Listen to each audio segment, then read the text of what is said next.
Monday through Friday from 9 a.m. to 11 a.m. Eastern Time, where sports truly meets that thing called life. And always appreciate you being here, celebrating with us all the amazing sports that's going on in our community and beyond here on Wake Up Call with Dan Tortora. I am very honored and privileged to bring you fantasy football in focus every single week during the season, and we do a bunch of stuff outside of the season as well. Fantasy football in focus, NFL Week 18, the final week of the regular season for the NFL 2023's 24 season. Proudly presented by the Wildcat Sports Pub on 3680 Milton Avenue in Camillus, New York. Raise your hand if this season went by way too fast, as it always does. So please enjoy it while it's happening, folks. The Wildcat Sports Pub, 3680 Milton Avenue, and open 7 days a week for all of your NFL game watching, as well as college football, college basketball, baseball, hockey, NBA, and so on and so forth, lacrosse. Make sure you come and check out all the great things at the Wildcat Sports Pub on 3680 Milton Avenue in Camillus, New York. It is the only sports bar that is truly built the way that it's built here in central and upstate New York. It's just different, it's unique, it's special, and it has this great marriage where you can have a kid's birthday party, you can have a banquet, you can have a family get-together, two people on a date, you can have somebody with their parents and someone with their friends having a beer, and it all coexists together very seamlessly in a really amazing way. So shout out to Danny Tome and the team for the unique and amazing work that they do at the Wildcat Sports Pub. And, of course, for takeout and delivery, you can call them at 315-487-2222. That's 315-487-2222 for the Wildcat Sports Pub. With that being said, it is time to jump into our games. If you have any questions for your fantasy football team, be it a league or daily fantasy, all you have to do is on any one of our feeds right now on youtube.com/wakeupcalldt, facebook.com/wakeupcalldt, or on wakeupcalldt.podbean.com. Respond to this specific feed, and we will be happy to answer your questions. So send me your questions to any one of our feeds right now, and I'll be more than happy to answer those questions that you have about your specific team. Always happy to bring any information that I can here to help you with your fantasy football lineup, and this is to people all over the world. We've had people from all over the place, all different nooks and crannies of this wonderful spinning rock that we're all on that we call Earth, and I'm so grateful for everybody that we've gotten to talk to. So if you have a question about your fantasy team specifically, make sure you send it off to me, and send it to me on any one of these outlets. Respond to the video, respond to the specific feed on wakeupcalldt.podbean.com as well, so that I can answer your questions in a timely fashion, and so that I will see your questions.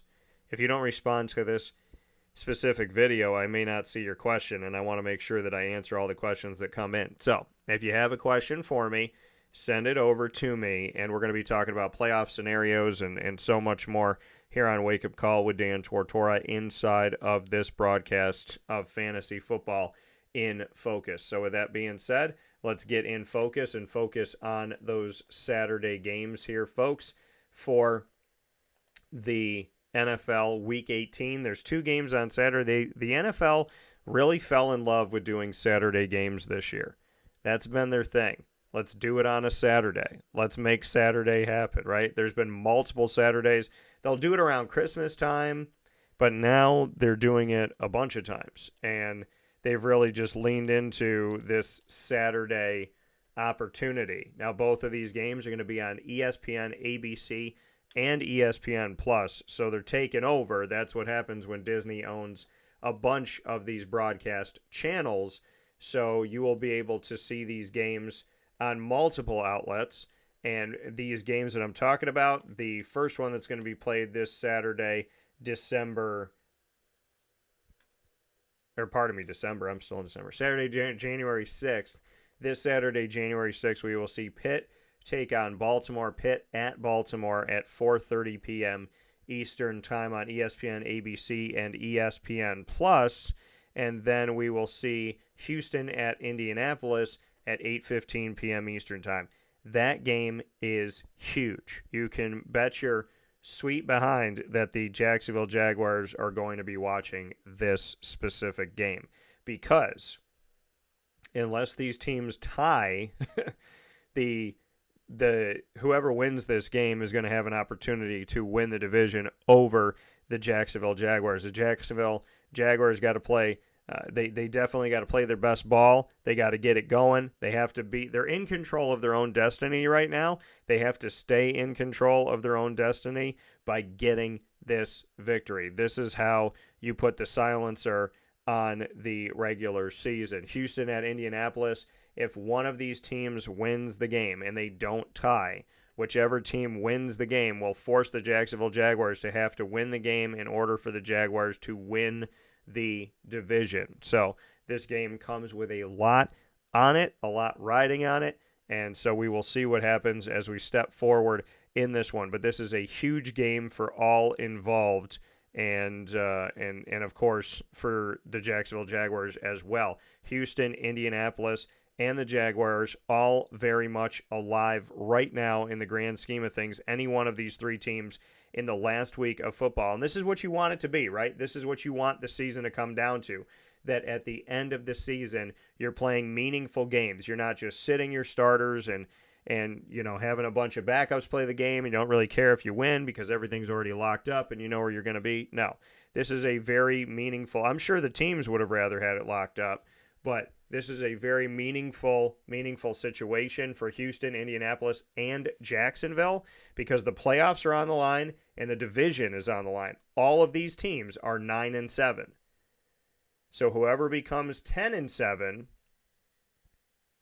if it's Jacksonville, they win the division because they own tiebreakers over Houston and Indianapolis. So if Houston wins and Jacksonville wins, Jacksonville wins the division, goes to the playoffs. If Jacksonville wins and Indianapolis wins, then Jacksonville goes to the playoffs, wins the AFC South. If Jacksonville loses and Houston and Indy don't tie and one of those two teams wins, Jacksonville can still get in. It's just out of their control, and that's not a place that you want to be in. So this is a huge, huge game, and like I said, you can bet you're behind the Jaguars are going to be watching this one. Pitt at Baltimore, not so much for the Baltimore Ravens. They can sit their guys. They can take a little relaxation here because the Baltimore Ravens have already locked up the first round bye. Now, keep in mind, folks, with the addition of an extra wild card team, the NFL does not have the top two teams in each side in the AFC and the NFC. It's not the top two that get to sit out that first week in the wild card week. It's only the top one team, that first seed. The second seed does not sit out. The second seed has to play. The 2 plays the 7, the 3 plays the 6, and the 4 plays the 5. So this is something where the Pittsburgh Steelers are not out of it. The Browns are in the playoffs. The Ravens are in the playoffs. And the Steelers still have a shot at the playoffs. This is how it looks right now.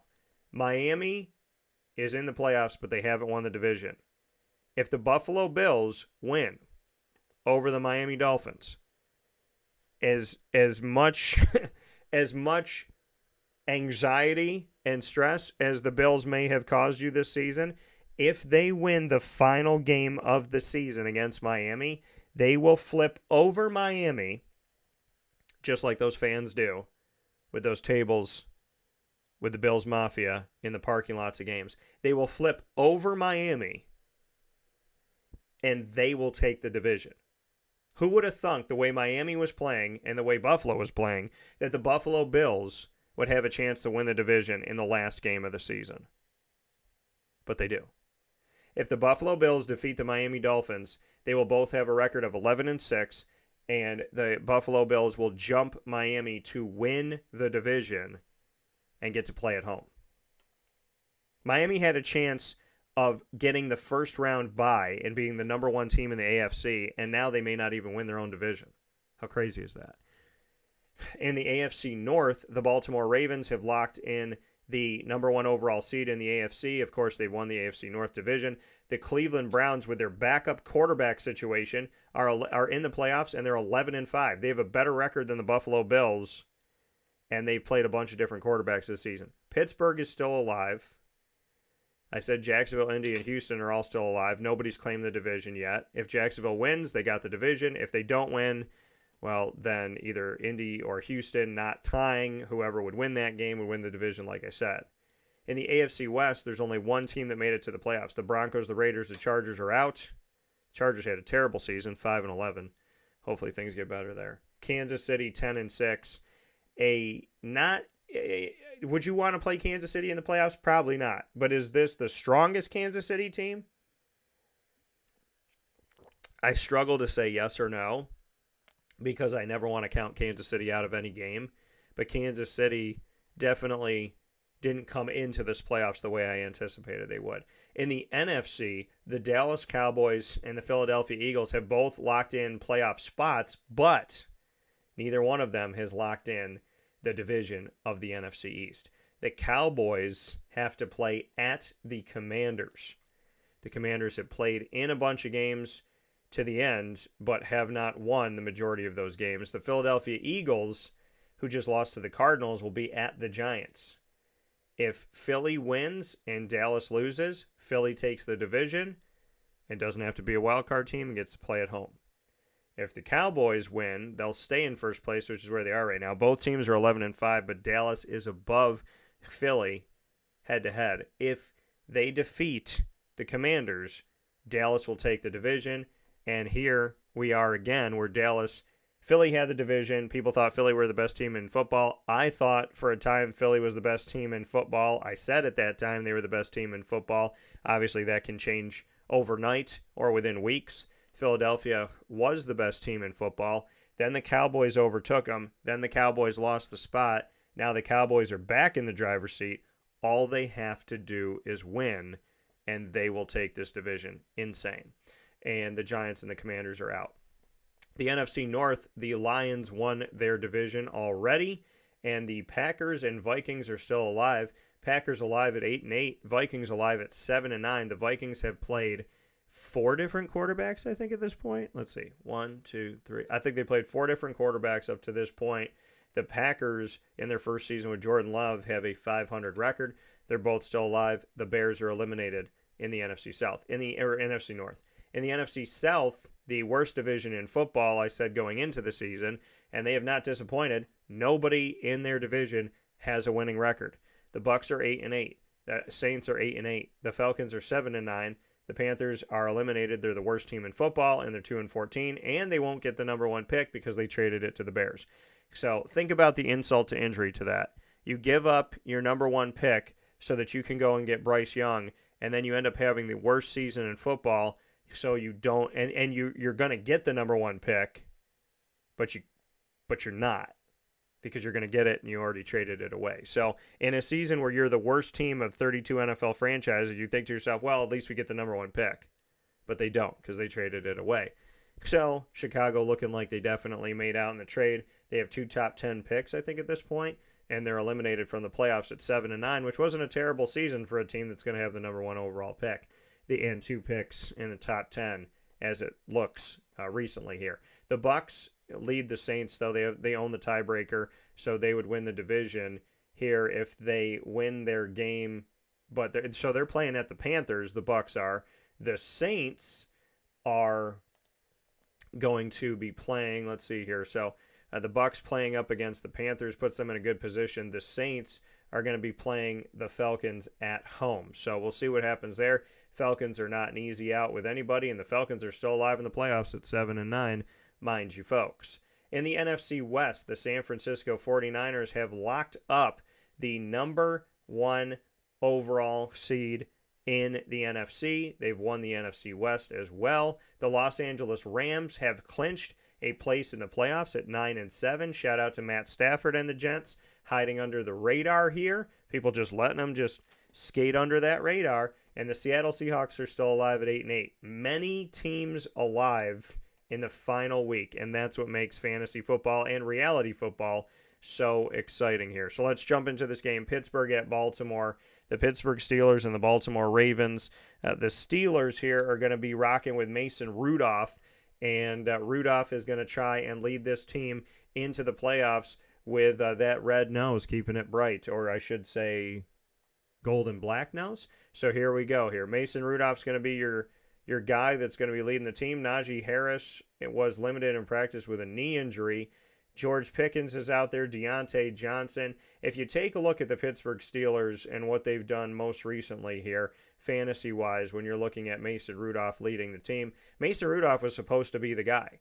Then they drafted Kenny Pickett. Well, Mason Rudolph, he defeated the Seattle Seahawks on the road in Seattle against the 12th man, and he did not throw a touchdown pass, but he was 18 of 24, 274 yards, no interceptions. Najee Harris looked like himself, 2 touchdowns, 122 yards, 4.5 yards a carry, 27 carries, and Jaylen Warren ran the ball as well. He had a touchdown, 75 yards on 13 carries, 5.8 yards a carry. George Pickens had 131 yards, caught 7 of the 9 balls thrown his way, and only 4 receivers, only 4 guys caught a pass from Mason Rudolph. So think about that. He had 18 passes, and it only went to 4 guys. George Pickens, Deontay Johnson, Pat Freiermuth, and Jaylen Warren. The backup quarterback goes to the tight end and to the running back. So I would tell you, if Najee Harris is good to go, I would play him in this game. I have him as, and also with Baltimore potentially sitting guys, I have Najee Harris as a low-end 1, high-end 2 at running back. I have Jaylen Warren as a running back 2 in a deep league, a flex-out 3. And George, I still think Jaylen Warren's worth putting out there. George Pickens, I have him out there as well in your receiver core. I have him as a 2. Could be a 1 in this game depending on, the sits. Pat Freiermuth, I have him as a tight end 1 this week playing up against the Baltimore Ravens, who, like I said, once again are going to be sitting people. I would imagine they're going to be resting some guys up because you don't want to risk anything. The last couple seasons, they didn't have Lamar Jackson down the stretch, and it showed. So that's something that you definitely have to look to. And so we'll see if they end up sitting their starters. But as of right now, we'll kind of move forward with this. But I would imagine that they'll be resting some players. I would imagine that they'll be resting Lamar Jackson because why? I mean, you got the number 1 overall seed, and you're in the playoffs, and you won the division. So to me, it's like, am I for sitting players during the season? NBA? No. But at the end of the season, when you've locked up your position, you've locked up your division, you have everything that you can have, you know where you are, I would say sit your guys. Don't risk anything. You don't want somebody to get hurt right before the playoffs after everything that you've worked toward and being the hottest team in football right now, arguably. So I would imagine that there'll be some sits here. So just watch this. I mean, if Gus Edwards goes, I got him as a running back 2, worth putting out there. If Zay Flowers plays in this game, he had a calf injury. He didn't practice recently here, so I just watched that. Isaiah Likely, he's somebody to look to as well. Expected return for Mark Andrews could be this week, which means probably in the playoffs. And think about it like this. Isaiah Likely, arguably the best backup tight end in the nation as far as what he can do in fantasy and reality right now. Isaiah Likely, you got him. You got Mark Andrews. Mark Andrews coming off of injury. And if he's expected to return this week, he can practice, get his body right, have this week off, have the first round of the playoffs off, get another 2 weeks to rehab and get better and rest. And then you got Mark Andrews and Isaiah Likely playing in the first Baltimore Ravens postseason game of this season. Insane. And they got some guys. Now, Keaton Mitchell and J.K. Dobbins have been hurt, but Justice Hall and Melvin Gordon are there and Old Faithful Gus Edwards. So, I mean, just monitor who's playing in this one. But I would say if Tyler Huntley is going to go out there, which I would anticipate he would, then I would look to Gus Edwards and Isaiah Likely. If those guys are both playing in the game, that's where the fantasy value would be. You just have to monitor that. Houston at Indianapolis, and I'll be watching it as well. So check out our social media. And I may be posting something on there. If I see something, I'll say something, about the guys that might be sitting. The Houston Texans, they're playing for all the marbles, so C.J. Stroud, this could be a game to put him out there for. I got him as a mid-range quarterback one. Singletary and Dameon Pierce, this back and forth of these two gentlemen, Singletary, he hasn't been doing terrible, but let's look at the most recent game, 26-3 win at home over the Tennessee Titans, who have not had themselves a good season. Singletary had 80 yards on 16 carries, 5 yards a carry. Dameon Pierce had 8 carries for 16 yards, 2 yards a carry. And as far as getting involved out of the backfield, Singletary caught all 3 thrown his way. Pierce caught the one that was thrown his way. So I would say in this matchup, and C.J. Stroud was 24-32, 1 touchdown, no picks, 213 yards. I got a feeling that Houston's going to win this game. C.J. Stroud, like I said, I think he's worth the start. Devin Singletary is worth the flex out. Dameon Pierce, I have him as a running back 4. Nico Collins, I would put as a wide receiver 2, especially in a deep league. John Mechie III, you could flex him out as a wide receiver 3 to match his 3rd.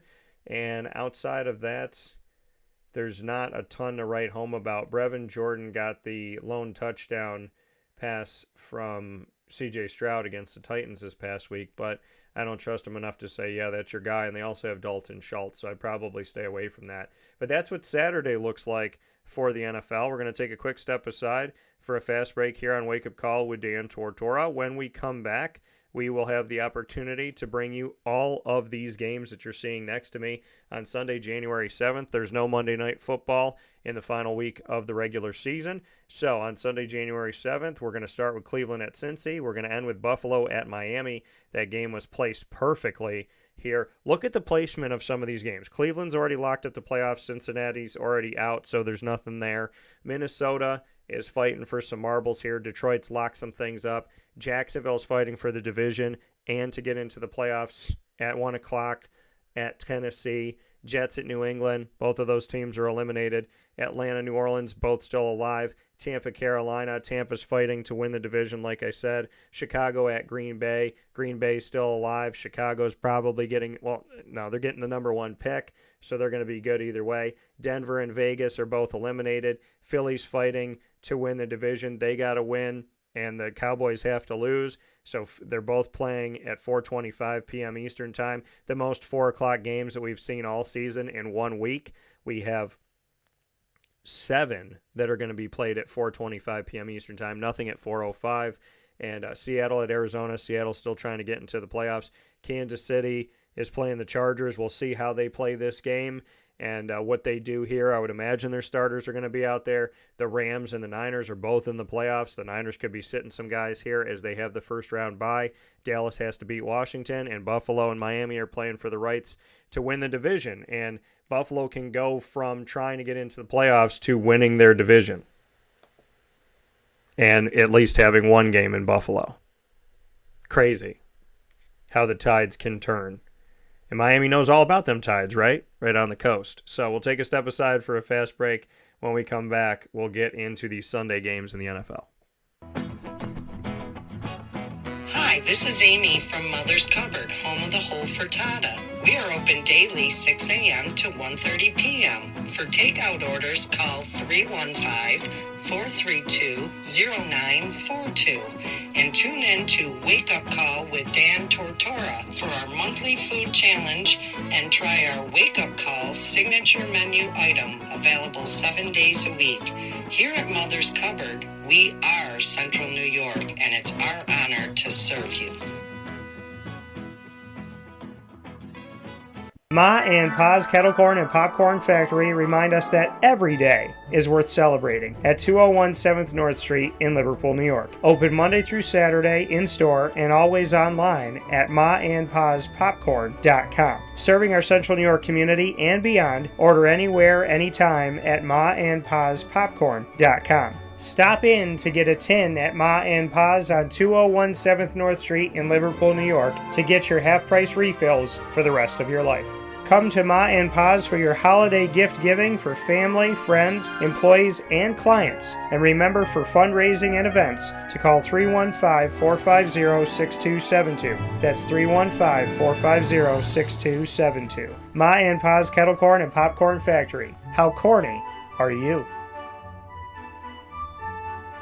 This is Jimmer Sikowski, owner-operator of Chick-fil-A Cicero, 7916 Brewerton Road in Cicero, right in front of the Home Depot.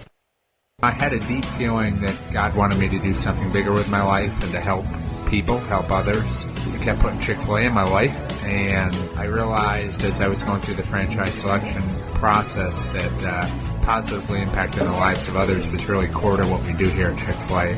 First of all, it starts with the food. The food is brought in fresh daily.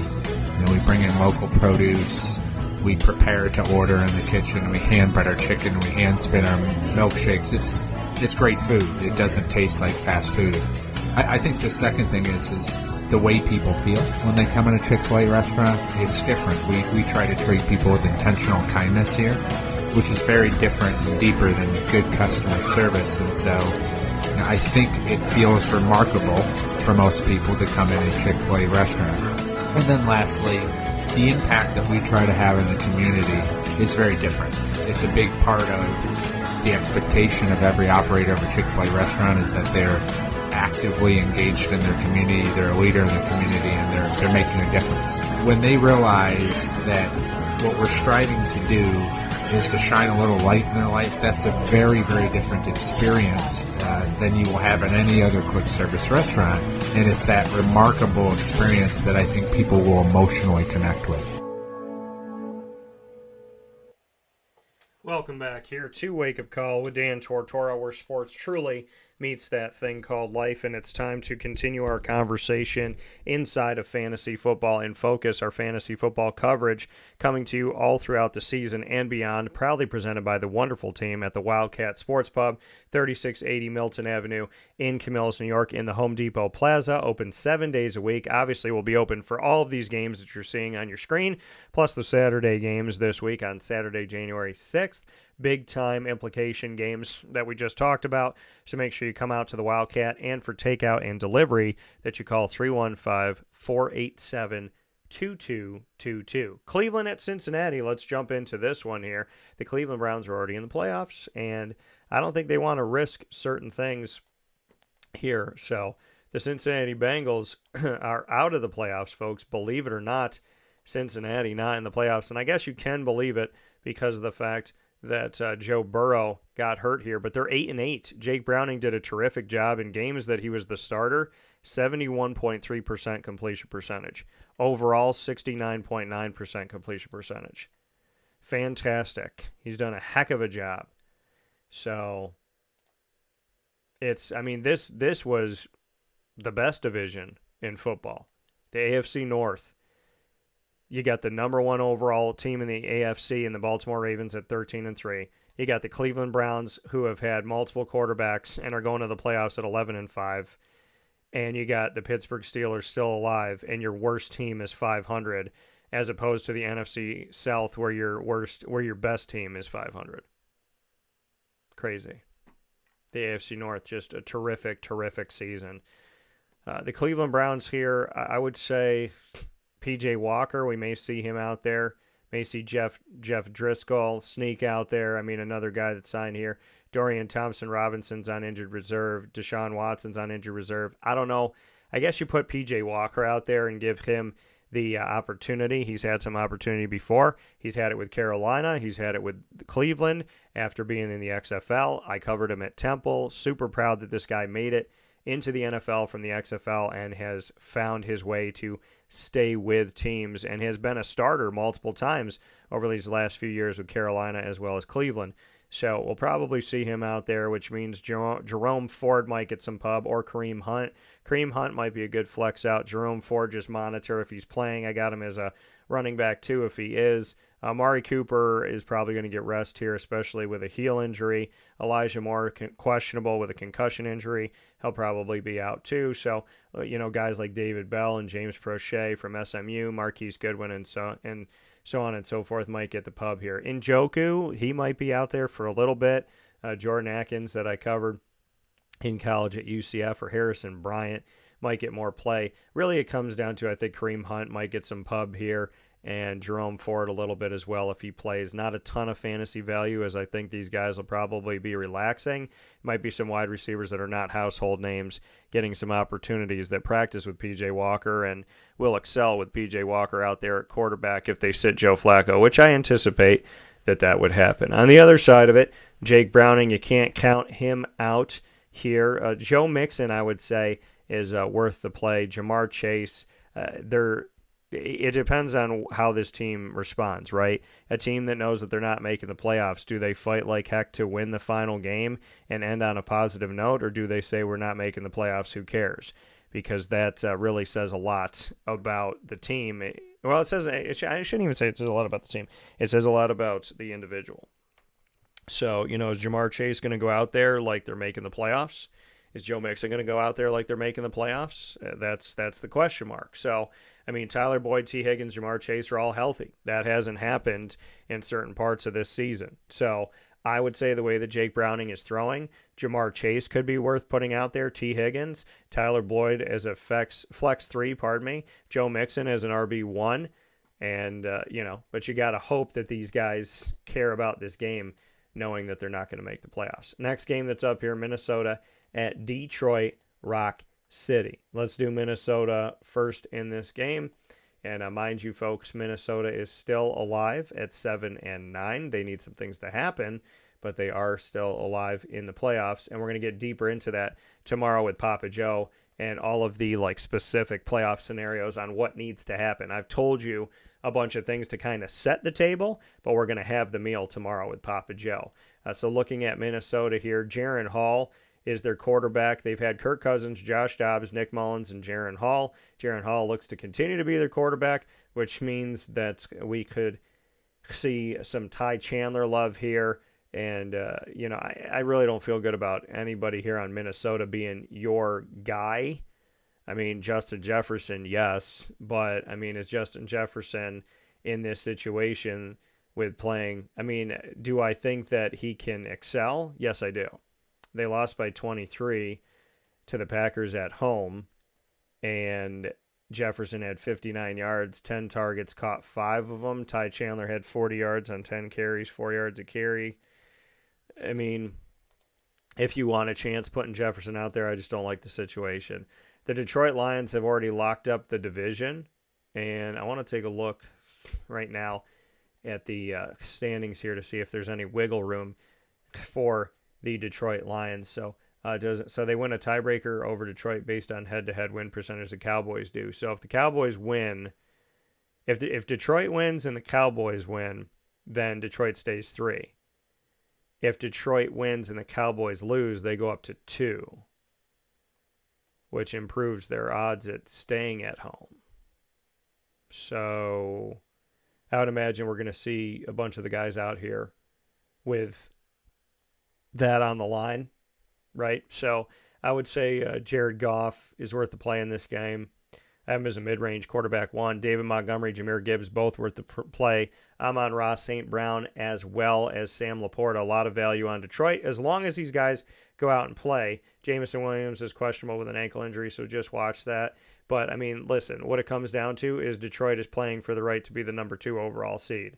And I would say that's playing for something. So let's see what they do with that. Jacksonville at Tennessee. Jacksonville is playing for all of the marbles here. And the Tennessee Titans are going to get a pretty nice draft pick as they step forward. 5-11 this season, not the season they were hoping for. Will Levis is questionable with a foot injury. We may see Ryan Tannehill end the season as a starter. Started the season as the starter, might end the season as a starter, ironically. Trevor Lawrence right now is the AC joint of his shoulder. He's questionable for Week 18. C.J. Beathard, he did a good job, in my opinion. Now, the defense played extremely well. I've never seen this happen in a game in 20 years of being a broadcaster, watching and just watching sports, seeing a defense end 4 straight drives for the team that they're facing in a sack. The Jaguars sacked in this last game that they had at home against the Panthers. The Jaguars, Roy Robertson Harris, sacked the quarterback for the Panthers, Bryce Young, on 4th down for a turnover on downs. And then you had a sack that forced them to punt the ball away, which was from Trayvon Walker, and then back-to-back sacks from Josh Allen to punt the ball away. Crazy. So a lot of great stuff. C.J. Beathard, I still don't think he gets enough credit. He did some good things in this game as well. You got to monitor the quarterback situation. Trevor's going to be slinging it. CJ's going to be slinging it, so there is some value there. I have him as a mid to low-range quarterback 1 if it's the backup in CJ, or if Trevor comes out and he's not 100%. Travis Etienne is worth the play. You've seen that. Calvin Ridley is worth the play as well, and Evan Engram, of course, are worth the play in this game. On the other side of it for the Tennessee Titans, Derrick Henry, stop the run, go have fun, is what Roy Robertson Harris said to me earlier on in the season, the defensive end for the Jaguars. They got to stop the run and have fun in this one. Derrick Henry's worth the play. Tajay Spears is worth looking at as a flex in their most recent game that they had here.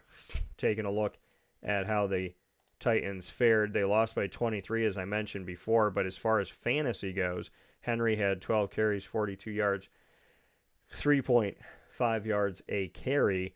DeAndre Hopkins caught all 7 balls thrown his way for 72 yards. So you might want to look at playing D-Hop in this game, have him as a wide receiver 2 or 3. That's kind of what I would look at. On the other side of it, in the next game here that we're going to go to, the Jets at the Patriots. The Patriots they got a chance of going and getting a quarterback now, and what's really stopping them from doing that? Bailey Zappi, I think he's been pretty good. I'm kind of surprised that he didn't take over for Mac Jones sooner. I don't think they're relying on Mac. I don't think they're necessarily relying on Bailey Zappi, but they could, so we'll see. In this one, the fantasy value, I would say, lies in Breece Hall and some value in Garrett Wilson, putting him out there. On the other side for New England, their best guy, Hunter Henry, fantasy-wise, is injured. Their running back situation is a nightmare, and their receivers are non-household names, as they continue to be, but Brady helped a lot of those names become household names, and in this case in New England, it's just staying a situation that started not great, and looking at the receiving core and saying, all right, what's going to come of this? And at the end of the season saying, all right, what's going to come of this? The New England Patriots have a lot of work to do, and they're going to have to be very advantageous in free agency as well as in the draft if they want any hopes of being positively moving forward. Atlanta at New Orleans, both of these teams are alive in the playoffs. Taylor, get your hands off my Heineke, is questionable with an ankle injury. Desmond Ridder may be playing in this game. Bijan, right? Give me some of that honey Bijan. Bijan is out there doing some good things this year as a rookie. There was a lot of hype, which I don't like to see when there's I don't want to say I don't like to see it. Like, I'm happy for the guy that he has hype, but when there's a ton of hype, a lot of times people are let down because the hype is so high. And I'd rather just see the guy play. Bijan, 15 carries, 75 yards, 5 yards a carry. Algier, 75 yards on a touchdown receiving out of the backfield. He had 13 yards on the ground. He's hard to keep off, but he hasn't done as much as I would have hoped this season, speaking of Tyler Algier. So Bijan, I have him as a running back 2. I have Algier, I want to say a low-end 1, high-end 2. Algier I have as a flex. Drake London just plocked down in London Town. 10 targets, caught 4 for 56 yards. London Town hasn't been having a lot of fireworks this season when we talk about Drake London, so not really sold on that. And Kyle Pitts has been all too quiet. So, yeah, I would say the value's in Bijan, a little bit in Tyler Algier. Outside of that, on the other side with the New Orleans Saints, looking at the Saints, and this one here, they got a victory. They've won 3 of their last 4 games, which put them in a situation to make it interesting with Tampa to try and get in the playoffs. So they need Tampa to lose. They got to win. Derek Carr coming off of 2 touchdowns, no interceptions, 24-32 in a win over the Bucs on the road, head-to-head, which helps the Saints. With that victory, the Saints kept themselves alive. They're in good positioning here if they can win this one, and then see what happens with Tampa. Jamal Williams has been leading the way. Alvin Kamara, they've been splitting time in the backfield. Neither one of them doing great. Juwan Johnson, he continues to rock and roll. This man's a talent. I just want them to consistently throw him the ball, and they have been throwing it to him more. This year, it feels like there's been more of a consistent look. 12 targets, 8 catches, 1 touchdown, 90 yards. Taysom Hill, he had a touchdown in the game as well. A lot of great stuff coming up here. Chris Olave getting involved, had 3 catches on 6 targets. So for me in this one, I would say Derek Carr playing up against the Atlanta defense, he could be worth the play. Mid-range quarterback there, not a bad pick here if you're looking at some daily fantasy. Especially kind of trying to figure some things out. Alvin Kamara is questionable with an ankle injury. If he's able to go, he's a running back 2. Jamal's a running back 3. Chris Olave, I have him as a low-end 1. At wide receiver, Juwan Johnson, I have him as a tight end 1 this week, and Taysom Hill as that flex that it's hard to keep off because he is a true flex. Tampa at Carolina.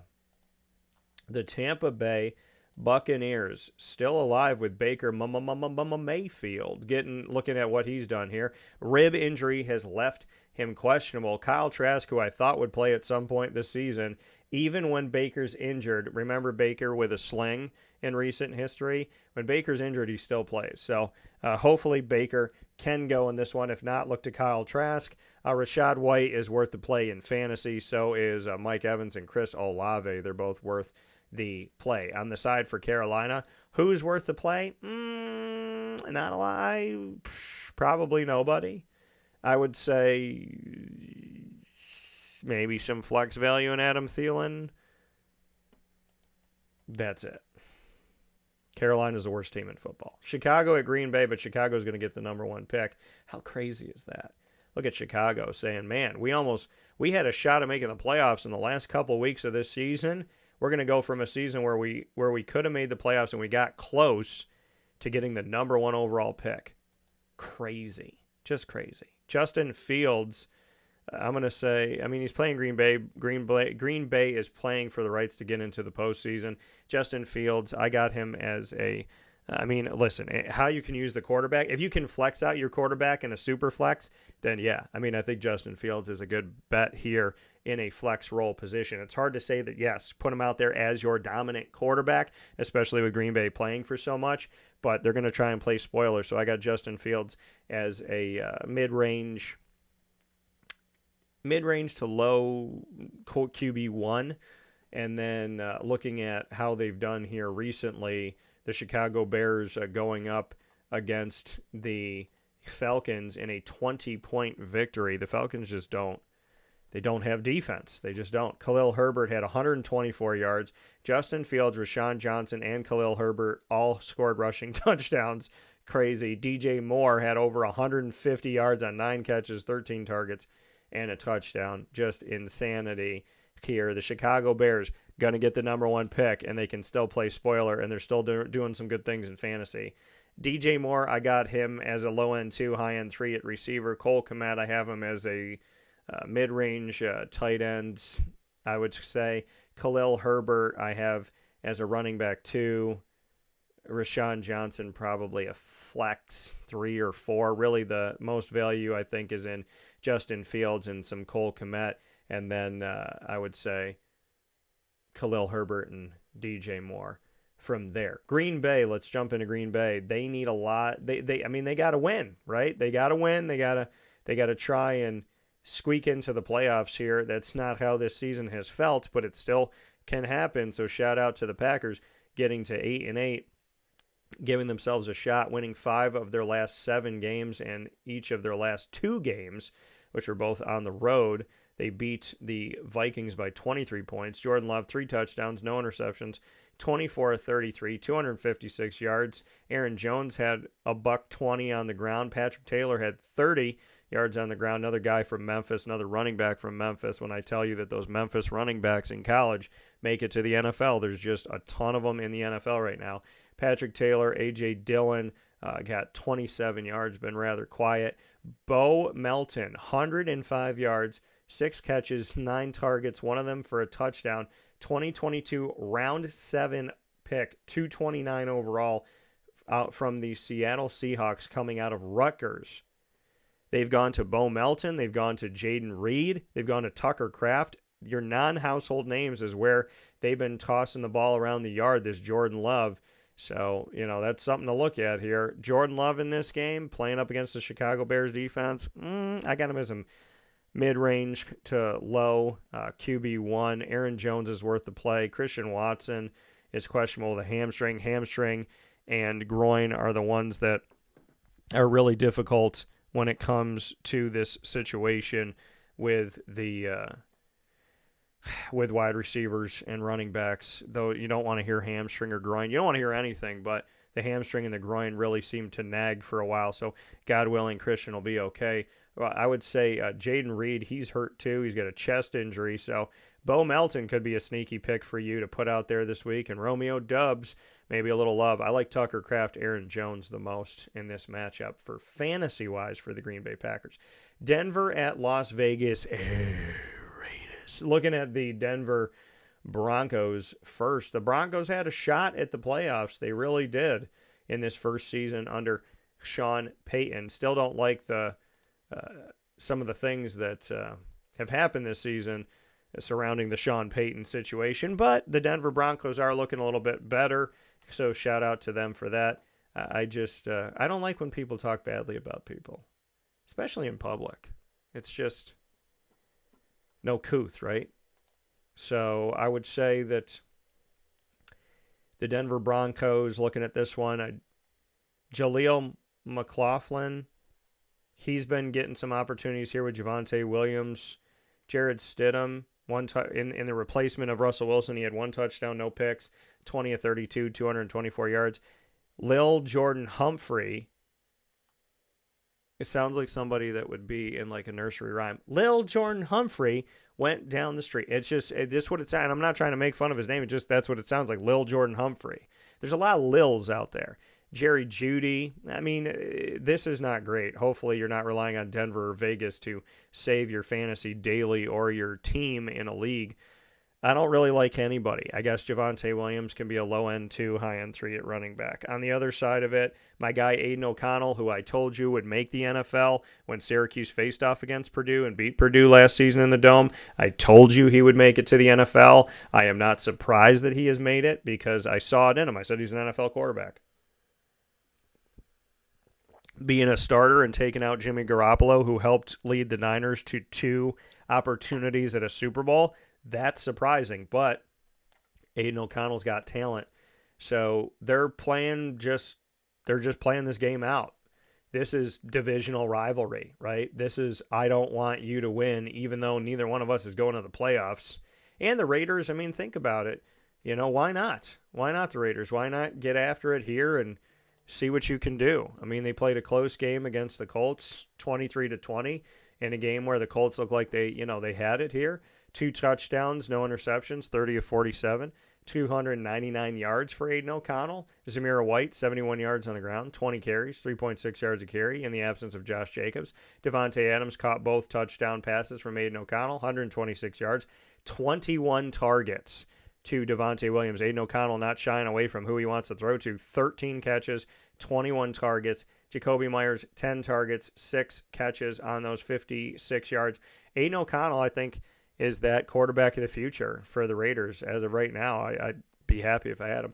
Zamir White, I mean, Denver Broncos defense is pretty good. So I like Devontae Adams in this game. I like Jacoby Myers as a 2 in a deep league, a 3 in a non-deep league. So if you got like 16 teams in the league, then he could be a 2. But if you have like 10 teams, 8 teams, 12 teams, Jacoby Myers probably a flex out type of guy. Zamir White, you could flex him out potentially as well.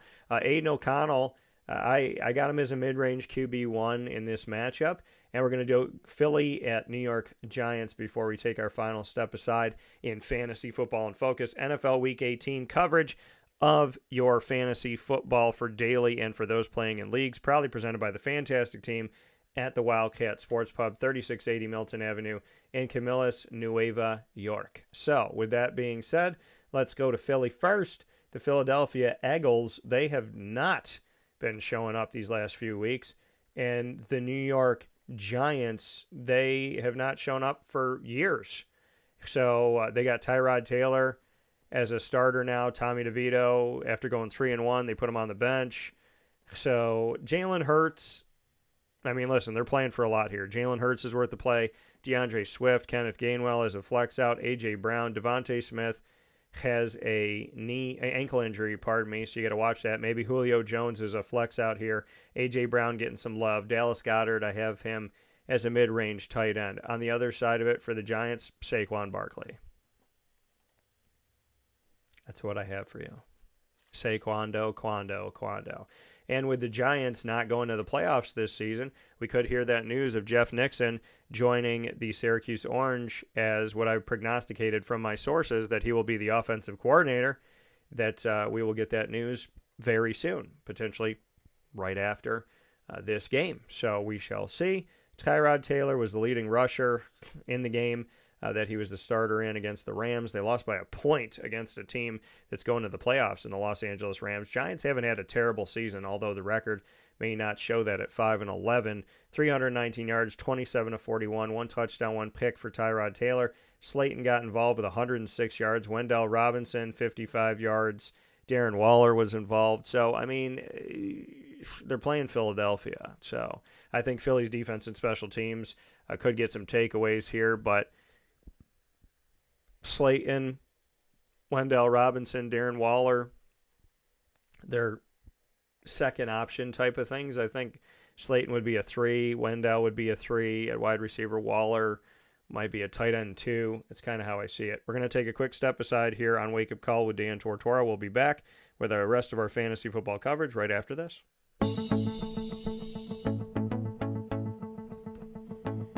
Avicoli's, located on the corner of Route 57 and Wetzel Road in Liverpool, New York, has been your trusted neighbor for decades. Located just steps from Liverpool High School, we're happy to have the Liverpool Warriors on-site, on-location broadcast at Avicoli's through Wake Up Call with Dan Tortora every single month, featuring student athletes, coaches, and administration throughout the year from Liverpool High School. Head out to Avicoli's today on the corner of Route 57 and Wetzel Road in Liverpool, New York, open Tuesday through Sunday for lunch, dinner, and drinks. We'd love to see you out there. And of course, you can call them at 315-622-5100 for takeout, delivery, and catering. That's 315-622-5100. And also find them on myavicolis.com. That's myavicollis.com.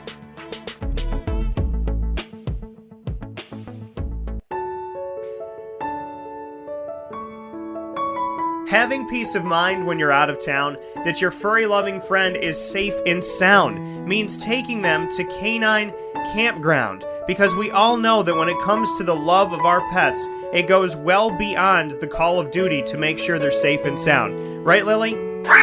So take a ride to 242 Johnson Street in East Syracuse, New York, and see Canine Campground and where your dog will be staying, in the classic cabin, the executive cabin, the grand cabin, or of course the luxury cabin, because if you know Lily, you know she loves luxury. Now you don't have to wait to the last minute to find a family member or a friend that'll take your dog for a few days.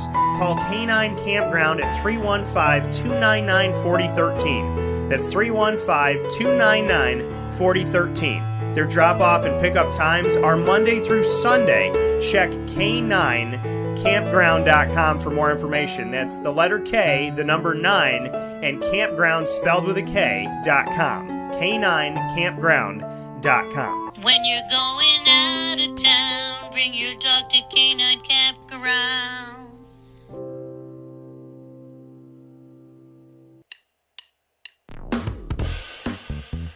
PB&J's Lunchbox, the food truck that you love finding all throughout Central and Upstate New York, now has a street-side cafe. So when you're craving their traditional favorites as well as their out-of-box amazing menu items, you can now head to 663 Old Liverpool Road in Liverpool, New York. Located just minutes from the highway, the Thruway, Destiny USA, and Onondaga Lake Parkway, PB&J's Lunchbox Street-Side Cafe is there for you Monday through Saturday from 9 a.m. to 7 p.m., serving breakfast, lunch, and dinner all throughout the day. Get breakfast for dinner, dinner for lunch, whatever you fancy, including their award-winning grilled peanut butter and jelly sandwich. Find them at 663 Old Liverpool Road in Liverpool, New York. PB&J's Lunchbox, where we love to know what's in your lunchbox.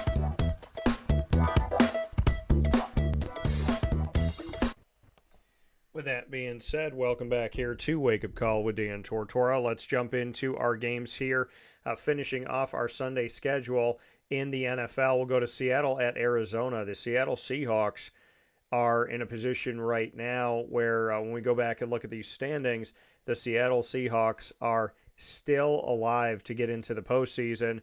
That would make 3 for the NFC West, and the Seattle Seahawks, who are going to start here in the conversation as we always start with the road team. Seattle going up against the Arizona Cardinals. The Cardinals played spoiler to the... How about this? The Arizona Cardinals beat the Cowboys early in the season, which looked like a fluke.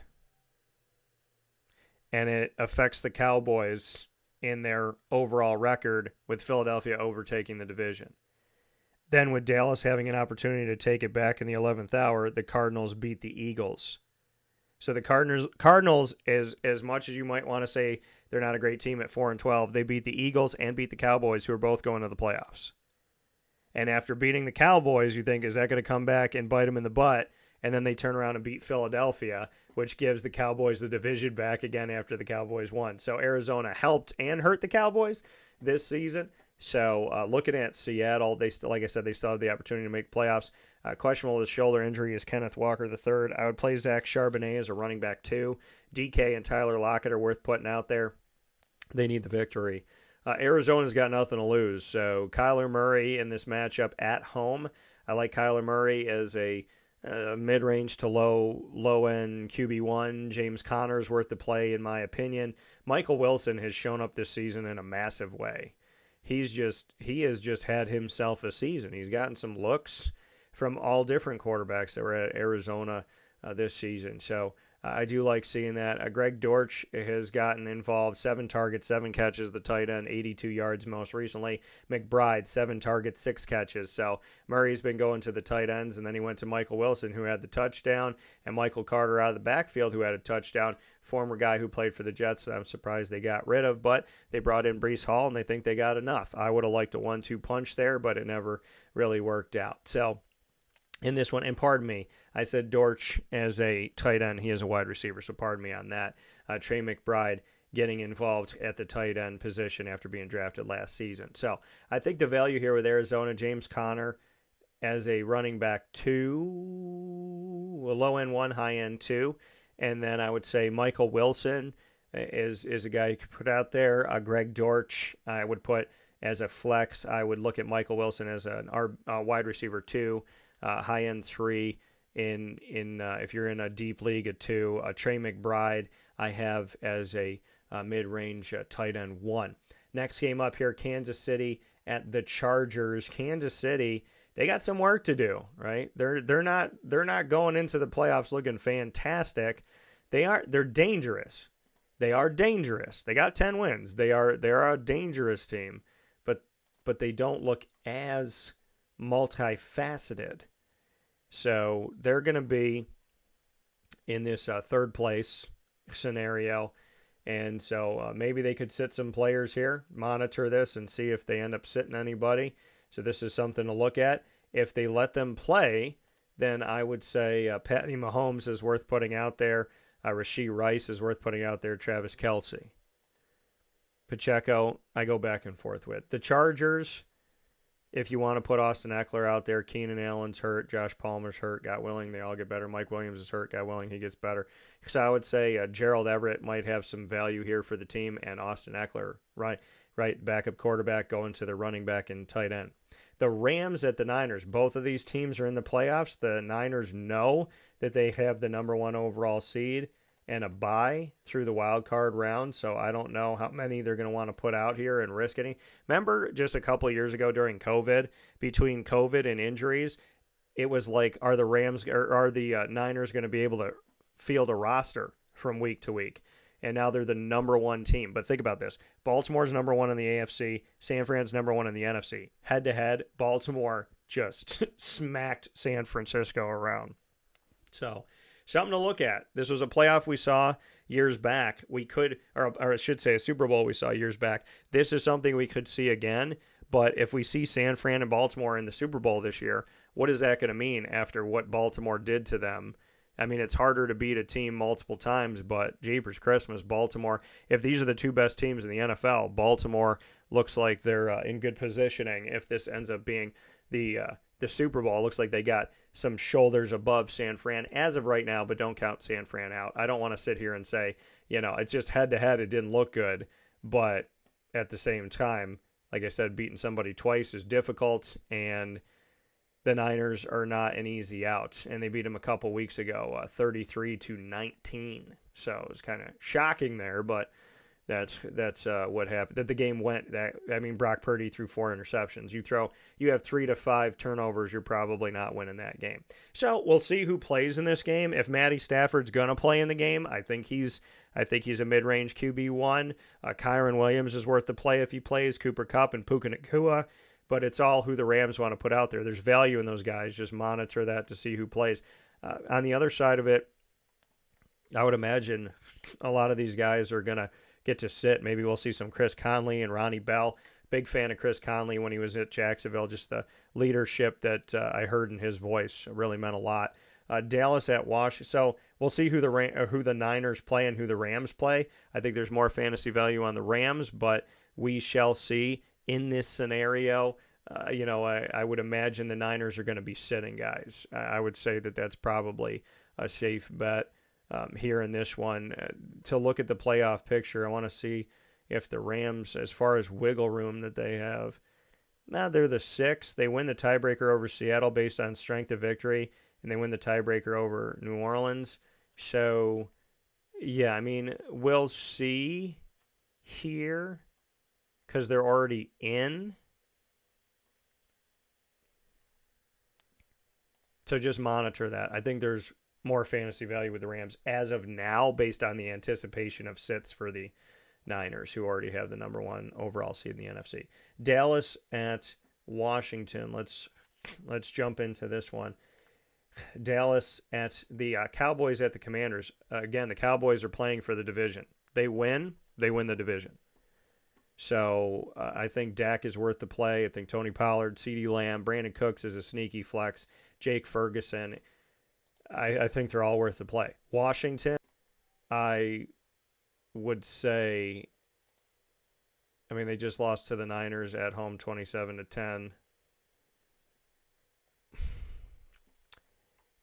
Terry McLaurin continues to stay relevant. So does Brian Robinson Jr. catching out of the backfield and running the ball. So if you want to look to Brian Robinson Jr. as a running back 2, and you want to look at McLaurin as a low end 1, high end 2, probably a high end 2, then you can look at that. Buffalo at Miami, the final game we're going to see in the regular season of 2023-24. This is for the division. Whoever wins this wins the AFC East. Miami's got it right now, but if Buffalo beats them, Buffalo wins the division. Isn't that crazy? Think about that. Buffalo Bills fans playing for a lot of marbles right now in Florida. So I know I got my guy Brad Townsend's going down to the game. I'm sure my guy Jason Lucas is going down there. They're going to be on opposite sides, though. God bless to you all, and I hope the best. I hope the best for you guys. It's hard to root against any friend here, so I'm going to tell you I love you both very much. Josh Allen is questionable with a neck injury. God willing, he'll be okay. I would imagine he's going to be out there. So I would say Allen, Cook, Stephon Diggs, Gabe Davis, Dalton Kincaid are all worth looking at to play. Tua is questionable with a shoulder injury.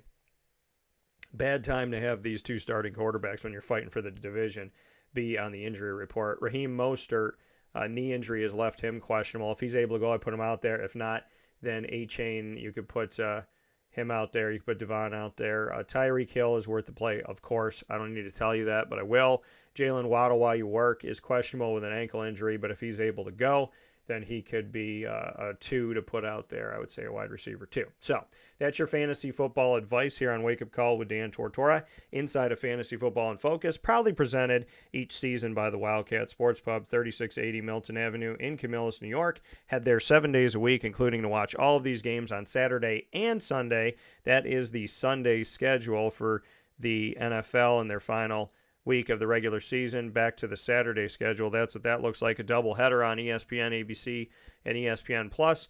at 4:30 p.m. and 8:15 p.m. So you got Saturday NFL football, Sunday NFL football, and Monday night you have the College Football National Championship, fittingly against two undefeated teams, Michigan and Washington, both 14-0, to see who's going to become 15-0 and win their first ever college football playoff national championship, as neither team has ever won the CFP. So that's going to be cool. No matter what happens, it's going to be a new champion, so that's exciting. With that being said, I thank you for tuning in here on youtube.com and facebook.com, both /WakeUpCallDT, and on wakeupcalldt.podbean.com. Once the shows go live, they hop into the archives, and you'll find them on Amazon Music, Audible, iHeartRadio, iTunes, and Apple Podcasts, as well as Player FM, Podbean, Podchaser.com, Podvine, and you will find them on Spotify, TuneIn, and YouTube. All you have to do is search Wake Up Call with Dan Tortora, or one word, Wake Up Call DT. Big time thanks to our incredible partners that we start off the new year with. Carvel DeWitt, the Wildcat Sports Pub, Mon Pa's Kettle Corn and Popcorn Factory, GG Cards and Breaks, PB&J's Lunchbox, Great Lakes Honda City, Avicoli's, Canine Camp Dog Daycare, Mother's Cupboard, Pizza Man, Canine Campground Dog Boarding, Chick-fil-A Cicero, Chick-fil-A Clay, and we are the exclusive multimedia marketing partner of your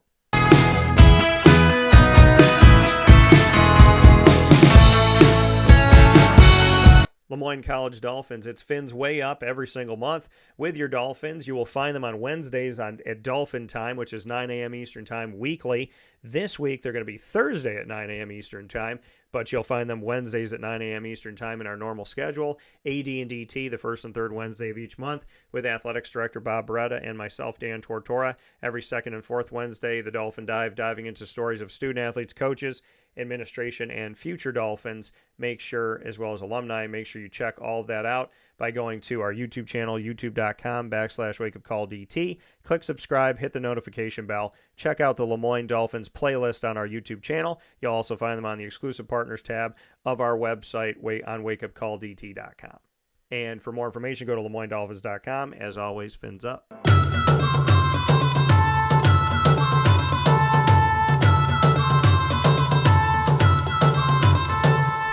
The Bryan and Stratton College Bobcats of Syracuse bring you the Bobcat Buzz every single month, where sports meets life on Wake Up Call with Dan Tortora. In our exclusive multimedia marketing partnership, you get the Bobcats unlike you've ever received them before. The Bobcats coming to you here on Wake Up Call with Dan Tortora, where sports meets life. You will find your Bobcats men's and women's soccer, men's and women's basketball, which is currently in season, baseball, as well as esports and more all throughout the year with the Bobcats. For their student athletes, coaches, and administration, go to our youtube.com/WakeUpCallDT channel, or you could just go to YouTube and type in @WakeUpCallDT, and you will find the Bobcats. Subscribe. Make sure that you hit the notification bell. Find our playlist for the BSC Syracuse Bobcats, and you can also find them on our exclusive partners tab on WakeUpCallDT.com. For more information, go to syracuse.bscbobcats.com. As always, go Bobcats. With that being said, here on the broadcast, I want to thank once again in hour number one, SUNY Cortland, for having me on campus. I want to thank the football team, the athletic communications department, everybody involved with athletics and with SUNY Cortland, the alumni, the current students, the future students, the faculty, the administration. Big ups to SUNY Cortland and the Red Dragons, and many thanks to Kurt Fitzpatrick, the head coach of the SUNY Cortland Red Dragons, and thanks for letting me hold the trophy and get to spend some time with it. Syracuse Orange coverage, speaking on Syracuse and Duke in hour number one, and a big-time shout-out to the Wildcat again for our fantasy football coverage. Facebook at Wake Up Call DT, the Twitter at Call DT, also known as X, and Instagram at WakeUpCall_DT. In the meantime, I hope you have a fantastic day, and I look forward to talking with you soon. Stay safe and stay healthy. God bless. No stress. Do your best. Don't let anyone take your peace.